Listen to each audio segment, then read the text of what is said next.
மேஷராசி அன்பர்களே, வரக்கூடிய ஒவ்வொரு நாட்களும் சுபிட்சமான சந்தோஷமான நாட்களாக அமைய போகுது. ஒரு பிரிஸ்கா அந்த வீடியோவை பாருங்க. காரணம் என்ன அப்படின்னா, இனி நடக்கக்கூடிய எல்லா விஷயமே உங்களுக்கு அவ்வளோ பிரிஸ்கா இருக்கும் அப்படின்னு சொல்லலாம். ஒரு தூக்கத்தில் இருக்கிறவங்க கூட ஒரு சந்தோஷமான விஷயம் நடக்கும்போது டக்குன்னு எந்திரிச்சு பார்ப்பான், ஜாலியாக பார்ப்பான். ஒரு அதிர்ச்சியான விஷயம் நடந்தாலும் இப்போ ஜாலியாக பார்ப்பாங்க. ஆனால் ஒரு தூக்கத்தில் இருக்கும்போது ஒரு சந்தோஷமான விஷயம் தான் தூக்கமே வராதுன்னு சொல்லுவாங்கல்ல, அந்த மாதிரி ஒரு புத்துணர்ச்சி தரக்கூடிய விஷயங்கள் நடக்கக்கூடிய ஒரு முக்கியமான நாட்களில் இந்த நாளும் ஒன்று அப்படின்னு சொல்லலாம். இந்த தீபாவளிக்கு அப்புறமேட்டுலாம் அவங்களாம் ஒரு மிகப்பெரிய ஒரு சாப விமோச்சனம் சார். வாழ்க்கையில் என்னடா பண்ணிட்டு இருக்கோம் அப்படின்னு யோசிச்சுட்டு இருக்கீங்க அப்படின்னா கட்டாயம் இந்த வீடியோ உங்களுக்கு தான். என்ன பண்ணிட்டு இருக்குன்னே தெரியாமல் நான் பாட்டு ஏதோ ஒரு கட்டிவாளம் கட்டிய குதிரை மாதிரி போயிட்டு இருக்கிறமே அப்படின்னு நினைக்கிறவங்களாம் இனி ஒவ்வொரு நொடியும் சிந்தித்து செயல்பட்டு சந்தோஷமாக செயல்படக்கூடிய ஒரு அற்புதமான நாட்களாக வரக்கூடிய நாட்கள் அமைய போதுங்க. இப்போ நீங்கள் ஒரு சின்ன ஒரு விஷயத்துலையும் மாட்டிட்டு இருப்பீங்க. அதே மாதிரி ஒரு சின்ன பணசிக்கல்களே நீங்கள் வந்து மாட்டுவீங்க சார். அது சின்ன பணசிக்கல்ல சார், பெருசு அப்படின்னா கமெண்ட் செக்ஷனில் ட்ரை பண்ணிட்டு இருப்பீங்க சார். கொஞ்சம் யோசிங்க, கொஞ்சம் பொறுமையாக இருங்க.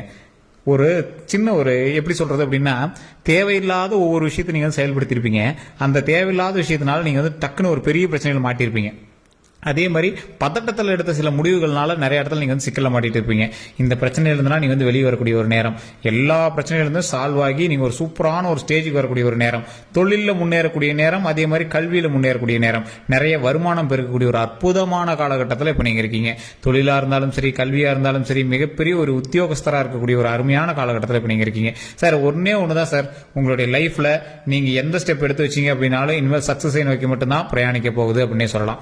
இந்த தொழில் இவ்வளவு வருமானம் வரும், இந்த தொழில் இவ்வளவு வருமானம் வரும் அப்படின்னு நீங்க வந்து சொல்லிட்டு இருப்பீங்க. எந்த தொழில உங்களுக்கு எவ்வளவு வருது அப்படின்னே தெரியாத அளவுக்கு உங்களுக்கு வந்து வருமானம் வரக்கூடிய ஒரு காலகட்டம் சார். ஒரு நாள் நான் ஏதோ ஒரு விஷயம் சேவ் பண்ணி வச்சேன் சார், ஒரு நாள் நான் ஏதோ ஒரு ஸ்டெப் எடுத்து வச்சேன் சார், அது இந்த அளவுக்கு பூம் ஆகுன்னு எனக்கே தெரியல சார் அப்படிலாம் எதிர்பார்க்கக்கூடிய ஒரு காலகட்டம்லாம் இருக்குல்ல. நிறைய பேர் சார் ஃப்ளூக்கில் ஒரு லாட்டரி டிக்கெட் வாங்கி வச்சு சார், அது ஜெயிச்சிருச்சு சார் அப்படிம்பாங்கல்ல. அந்த மாதிரி ஏதோ ஒரு தொழிலுக்காகவோ இல்லை ஏதோ ஒரு முதலீடோ ஏதோ நீங்கள் பண்ணி வச்சிருப்பீங்க. ஒரு எக்ஸாம்பிளுக்கு இப்போ நீங்கள் சொல்லலாம், தங்கம் அன்னைக்கு அதிக ரேட்டு வித்துச்சுன்னு வாங்கினேன் சார், அன்னைக்கெல்லாம் என்ன திட்டினாங்க, இன்னைக்கு அது எங்கேயோ நிற்குது சார், பயங்கர ஹாப்பியாக இருக்குது சார் அப்படிலாம் சொல்லலாம். ஆனால் என்ன சார் பண்ணுறது, பேங்க்ல இருக்குது சார் அப்படிம்பீங்க, அடமானத்தில் இருக்குது சார், அதெல்லாம் மூக்கணும் சார் அப்படிம்பீங்க. ஏன்னா இந்த காலகட்டம் உங்களுக்கு அந்த காலகட்டம், இது உங்களை மட்டும் சொல்ல.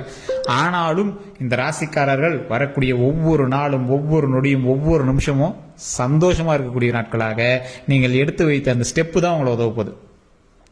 தொழிலில் நல்ல ஒரு முன்னேற்றம், திருமண வாழ்க்கை சின்ன சின்ன தடங்கல்கள் இருந்தாலும், சின்ன சின்ன கசப்புகள் இருந்தாலும் நல்ல மகிழ்ச்சியான ஒரு காலகட்டமாக வரக்கூடிய நாட்கள்லாம் அமையப்போகுது.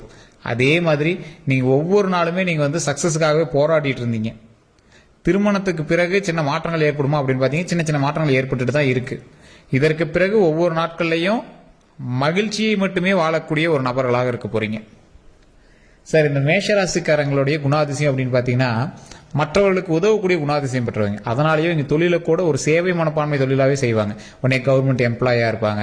அப்படி இல்லையா, கவர்மெண்ட்ல வேலை செய்கிற ஏதோ ஒரு விஷயத்துக்காக இவங்க வந்து தனியாக இ சேவை மையம் இல்லை மக்களுக்கு தொண்டு செய்யக்கூடிய ஒரு வேலை இல்லை ஏதோ ஒன்று, ஓட்டுநரோ இல்லை ஏதோ ஒன்று போலீஸோ இல்லை இந்த மாதிரி ஏதோ ஒரு சேவை மனப்பான்மை இருக்கக்கூடிய வேலையில் நீங்கள் இருப்பீங்க. அப்படியும் இல்லை சார் அப்படின்னா, யாருக்காகவாவது நன்மை செய்யக்கூடிய அப்பப்போ இப்போ ஒரு ஸ்கீமில் செய்கிறாங்கல்ல, இப்போ சார் நிறைய அமௌண்ட்லாம் சேர்த்து கலெக்ட் பண்ணி ஒரு ஸ்கூலில் படிக்கிற பையன் கூட மேஷராசிக்காரர் இருக்கா அப்படின்னா அமௌண்ட்லாம் கலெக்ட் பண்ணி ஆசிரமத்துக்கு ஏதாவது நாங்கள் செய்வோம் சார். காலேஜ்லாம் படிக்கிறாங்க அப்படின்னா சார் இந்த மாதிரி ஒரு ட்ரஸ்ட் இருக்குது சார், அந்த ட்ரஸ்ட் மூலமாக நாங்கள் வந்து ஹெல்ப் பண்ணிடுவோம். இந்த மாதிரி ஒரு ஆளுங்க இருக்காங்க அப்படின்னா அந்த மேஷராசிக்காரில் கண்டிப்பாக ஒரு ஆள் இருப்பாங்க. கோபத்தில் முன்னோடி அப்படின்னு சொல்லலாம். சின்ன சின்ன கோபம் வரும், அந்த கோபம் மட்டும் தான் உங்களோட மைனஸ், அதை கொஞ்சம் சரி பண்ணிக்கோங்க. எல்லாத்துட்டும் ஈஸியாக பழகிடுவீங்க, நல்லா பேசுவீங்க, ஈஸியாக ஜிங்க் ஆயிருவீங்க. ஏழை மக்கள் உங்களோடு இணைந்து பணியாற்றுவாங்க. அவர்கள் மூலமாக நீங்கள் நிறைய வருவாய் இருக்கக்கூடிய ஒரு காலகட்டமாகவும் இருக்கும். இந்த குணாதிசயம் பெற்றவங்க ஈஸியாக எல்லாத்தையும் கவர்ந்துருவாங்க. அதே மாதிரி சொத்துக்கள் சேர்ப்பதில் இவங்க வந்து நல்லா சுறுசுறுப்பாக செயல்படக்கூடியவங்க.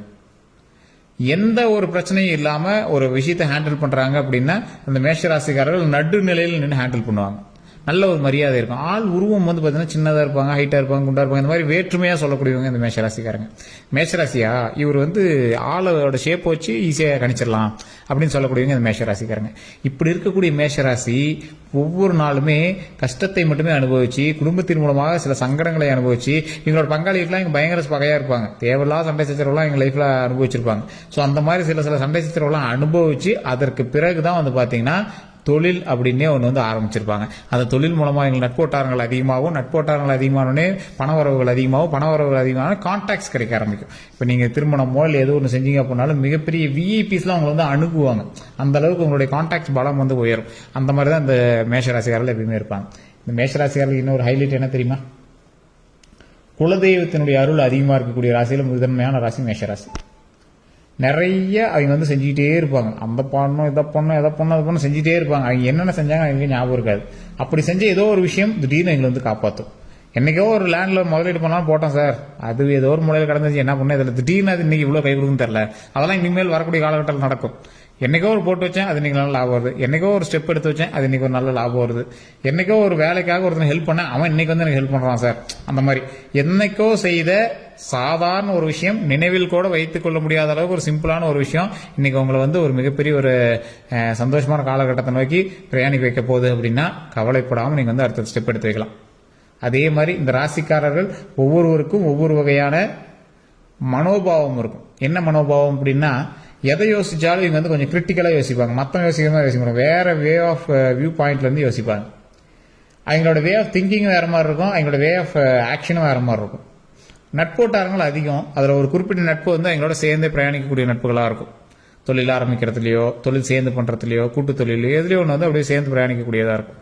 இந்த ராசிக்காரர்கள் மேஷராசி அப்படின்னாவே ஒரு குழப்பவாதின்னு ஒவ்வொரு சிலர் சொல்லுவாங்க.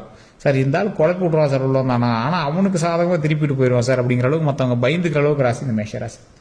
மேஷராசிக்காரர்கள் தற்போதைய நிலைமையில் நீங்க ஏதாவது ஒரு லேண்ட் வாங்கிட்டு விற்க முடியாமல் வெயிட் பண்ணிட்டு இருக்கீங்களா? நல்ல ஒரு காலகட்டம், இனி வரக்கூடிய காலகட்டம். 2-3 கிரையுமே இந்த வருஷம் நடத்திருப்பீங்க. திருமணம் ஆகாதாலும் திருமணம் நடந்திருக்கும், குழந்தை பேர் இல்லாதவர்கள் குழந்தை பேர் உண்டாவதற்கான காலகட்டம், இனி வரக்கூடிய காலகட்டம். எதை செஞ்சாலும் யோசிச்சு பொறுமையா செஞ்சீங்க அப்படின்னா நன்மை நடந்தே தீரும் அப்படிங்கிற ஒரு ஹைலைட்டான இடத்துல நீங்க இருக்கீங்க. இந்த மேஷராசிக்காரர்கள் குலதெய்வ வழிபாடு கண்டிப்பா பண்ணுங்க, முருகர் வழிபாடு பண்ணுங்க. முருகரனுடைய ஒரு மிகப்பெரிய ஒரு ராசி அப்படின்னு சொல்ல போனா இந்த மேஷம், விருச்சகம், தனுசு தான். முருகனுடைய மிகப்பெரிய அருள் பெற்ற ராசி அப்படின்னு சொல்லலாம். நல்ல இணைந்து செயல்படக்கூடிய செவ்வாயினுடைய ஆதிக்கமும் அதிகமா இருக்கக்கூடிய ராசி அப்படின்னு சொல்லலாம். அதனாலதான் முருகனுடைய அருள் அதிகமா இருக்கு அப்படின்னு நிறைய பேர் சொல்ற மாதிரி உங்களுக்கு தோணும். எல்லா ராசியினருக்கும் முருகர் ரொம்ப பிடிக்கும். எல்லா ராசியினர்களையும் முருகர் ரொம்ப இணைந்து செயல்படுவார். ராசியோட அதிபதியான செவ்வாயினுடைய ஆதிக்கம் அதிகமா இருக்கக்கூடியவர் முருகர். அதனால என்ன சொல்லுவாங்க அப்படின்னா, முருகருடைய ஆற்றல் இந்த ராசிகளுக்கு அதிகமா இருக்கு அப்படின்னு சொல்லுவாங்க. சோ இந்த ராசிகளுக்கு எல்லாமே கடவுளினுடைய அனுகிரகம் ரொம்ப ரொம்ப ரொம்ப ரொம்ப அதிகம்.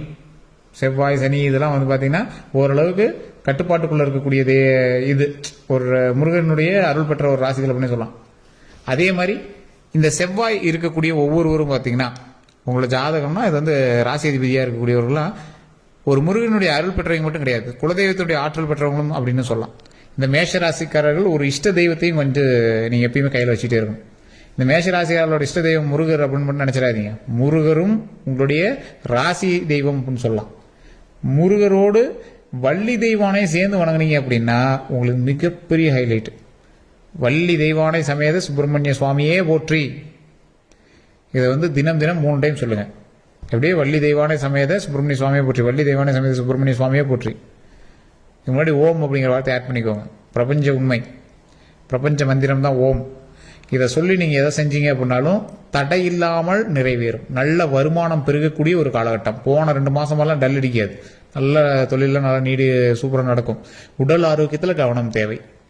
தேவையில்லாத உணவுப் பொருட்களை சீண்டக்கூடாது. உதவி பண்றது உங்களுடைய தொழிலாகவும் இருக்கலாம், உங்களுடைய ஹாபியாகவும் இருக்கலாம். அதற்காக மற்றவங்க கிட்ட தேவையில்லாத சண்டை சச்சரவுக்கு போகக்கூடாது. அந்த சண்டை சச்சரவுனால மாட்டிட்டு முழிக்கக்கூடிய ஒரு காலகட்டமாகவும் இருக்கலாம். ஸோ அதனால நீங்க இப்ப என்ன பண்ணணும் அப்படின்னா, எந்த ஒரு செயல் செய்தாலும் அதில் முன்னெச்சரிக்கையாக செய்யணும். அதன் மூலமாக ஏதாவது பிரச்சனையோ விளைவுகளோ ஏதாவது ஏற்படுது அப்படின்னா கொஞ்சம் பொறுமையா ஹேண்டில் பண்ணீங்க அப்படின்னா மிகப்பெரிய நன்மை காத்துட்டு இருக்கு. இந்த ராசிக்காரர்கள், இந்த ராசியை பொறுத்த வரைக்கும், இந்த மேஷ ராசியை பொறுத்த வரைக்கும் நடுநிலைமையில இப்ப நீங்க இருப்பீங்க. இப்ப நான் சொன்னதுல சார், நீங்க சொன்னதுல 70% தான் சார் மேட்ச் ஆகும், 30% மேட்ச் ஆகல. காரணம் என்ன? உங்களுக்கு ராசி மட்டும் தான் சார் மேஷம். தசாபுத்தி வேற, லக்கினம் வேற, நட்சத்திரம் வேற, நீங்க பிறந்த இடம் வேற, பிறந்த நேரம் வேற, தசாபுத்திகள் வேற, கூட இருக்கக்கூடிய லொகேஷன்ஸ் வேற, கூட இருக்கக்கூடிய ராசிகள் வேற. அதனாலதான் உங்களுக்கு சின்ன சின்ன விஷயங்கள் நடக்கிறது இல்ல. அப்ப நீங்க என்ன பண்ணணும்? உங்களுடைய தனிப்படையான ஜாதகத்தை பார்க்கணும். கண்டிப்பா லோக்கல்ல இருக்கக்கூடிய யாராவது ஜாதகத்தை பாருங்க. இல்ல சார் எனக்கு லோக்கல் இருக்கிறீங்க செட் ஆகல அப்படின்னா டிஸ்கிரிப்ஷன்ல நம்பர் கொடுத்துருக்கேன் பாருங்க. அதே மாதிரி ஸ்கிரீன்லயுமே ஒரு நம்பர் ஓடிட்டு இருக்கும். அந்த நம்பருக்கு ஃபோன் பண்ணி உங்களுடைய பிரச்சனையை சொல்லி நீங்க சால்வ் பண்ணிக்கலாம். பொறுமையா ஹேண்டில் பண்ணீங்க அப்படின்னா இனி வரக்கூடிய காலகட்டங்கள் பொக்கிஷமான காலகட்டம். உங்களுக்கு சின்ன சின்ன விஷயம் தான் சார் உங்களோட மைனஸ் பாயிண்ட். என்ன தெரியுமா? பதட்டம். பதட்டத்தை விட்டுருங்க. ஹாப்பியா ஒரு விஷயத்தை செயல்படுத்துங்க, மகிழ்ச்சியா செயல்படுத்துங்க. எந்த ஒரு விஷயம் செய்தாலும் மகிழ்ச்சியா செயல்படுத்துனீங்க அப்படின்னா அது ஆட்டோமேட்டிக்கா நன்மையா சேரும். தொழிலில் ஒவ்வொரு விஷயமா இருந்தாலும், எந்த விஷயமா இருந்தாலும் சரி, தொழிலில் கொஞ்சம் பொறுமையாக கையாண்டீங்க அப்படின்னா பரவாயில்லையா இருக்கும். இப்போ வந்துட்டு இருக்கிறதோட பெரிய லாபமா அப்படின்னு கேட்டால் ஓரளவுக்கு பரவாயில்ல. ஆனால் பிரச்சனை இல்லாமல் நடந்துடும் அப்படிங்கிறத நீங்கள் ஃபஸ்ட்டு மைண்டில் வச்சுக்கணும். ஸோ இது எல்லாமே உங்களுடைய ஜாதகத்தை கணிச்சு மட்டும்தான் தீர்மானிக்க முடியும். வேறு ஏதாவது கருத்துக்கள் இருந்தால் மறக்காம கமெண்ட் செக்ஷனில் பதிவிடுங்க. நிறைய பேரோட கேள்விகள் நிறைய இருக்குது. அந்த கேள்விகள் எல்லாமே கமெண்ட் செக்ஷனை பார்த்து சொல்ல முடியல. ஏன்னா வீடியோ லட்சக்கணக்கில் பார்க்குறாங்க, நிறைய பேர் கேள்வி கேட்குறாங்க. எல்லாருக்கும் தெளிவாக சொல்லணும் அப்படின்னா கீழே ஃபோன் நம்பரே கொடுத்துருக்கோம். பிரபல ஜோதிடருடைய நம்பர் தான் கொடுத்துருக்கேன். ஜஸ்ட் நீங்கள் வந்து கால் பண்ணி பேசி சால்வ் பண்ணிக்கலாம். யூடியூப்பில் பார்த்துருக்கீங்க அப்படின்னா ஃபாலோ பண்ணிக்கோங்க, சப்ஸ்கிரைப் பண்ணிக்கோங்க, பக்கத்தில் பெல் பண்ண ப்ரெஸ் பண்ணி அதில் ஆல் கிளிக் பண்ணிக்கோங்க. ஃபேஸ்புக்கில் பார்த்துருக்கீங்கன்னா ஃபாலோ பண்ணிக்கோங்க. வேறு எந்த கருத்துக்களாக இருந்தாலும் கீழே கமெண்ட்ஸ் டிஸ்கிரிப்ஷனில் நம்பர் இருக்குது, அந்த நம்பருக்கு ஃபோன் பண்ணிக்கோங்க. ஃபேஸ்புக்கில் ஸ்க்ரீன்லேயே நம்பர் ஓடி இருக்கும், அந்த நம்பருக்கு ஃபோன் பண்ணி பேசி தெரிஞ்சிக்கலாம். எல்லோருக்கும் நன்றி நண்பர்.